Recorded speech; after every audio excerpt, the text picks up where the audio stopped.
Hi friends, అందరూ ఎలా ఉన్నారు? నేను మీ సురేష్ కోన.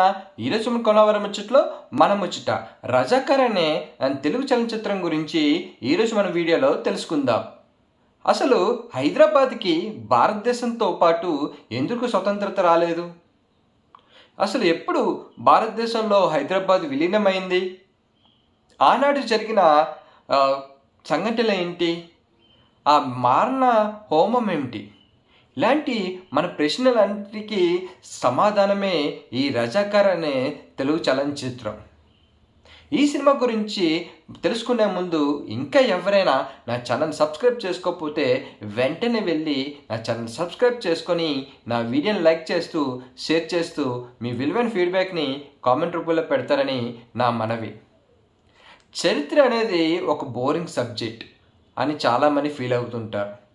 కానీ అలాంటి చరిత్రని మనకి దృశ్య రూపంలో ప్రజెంట్ చేసింది మన యాటా సత్యనారాయణ గారు. ఆయన దర్శకత్వ ప్రతిమ ఈ సినిమాలోనే మనకి ప్రతి ఒక్క సీను మనకు చూపిస్తుంది. ఒక చరిత్రని మనకి బోరు కొట్టకుండా ఆ ఒక ఆడియన్ని సినిమా కట్టి పడేసేటట్టు తీశారు మన యాటా సత్యనారాయణ గారు. ఈ సినిమాలో కొన్ని సీన్లు కంటతడి పెట్టిస్తాయి. కొన్ని సీన్లు మనమే అక్కడ ఉన్నామో అనేటట్టు ఫీల్ అయ్యేటట్టు చేస్తాయి. ఎందుకంటే చరిత్ర అనేది ఉత్తేజాన్ని ఇస్తుంది. అలాగే చరిత్ర అనేది గడిచిన మన కొన్ని సంఘటనలని మనకి పరిచయం చేస్తుంది. సో ఏటా సత్యనారాయణ గారు ఒక మంచి సినిమాని మన ముందుకు తీసుకొచ్చారు. ఈ సినిమాకి ఇంకో ప్లస్ పాయింట్ ఏంటంటే సంగీతం.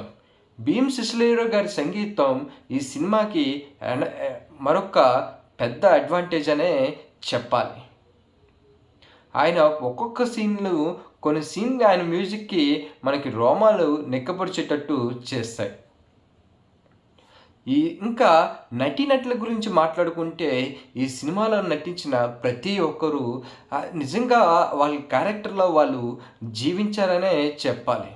ఒక అనసూయ గారు అయితే ఏమి, ఇంద్రజ గారు అయితేనేమి, ఒక్కరేంటి ఈ సినిమాలో నటించిన ప్రతి ఒక్కరు కూడా వాళ్ళ క్యారెక్టర్ని సరైన న్యాయం చేశారనే చెప్పాలి.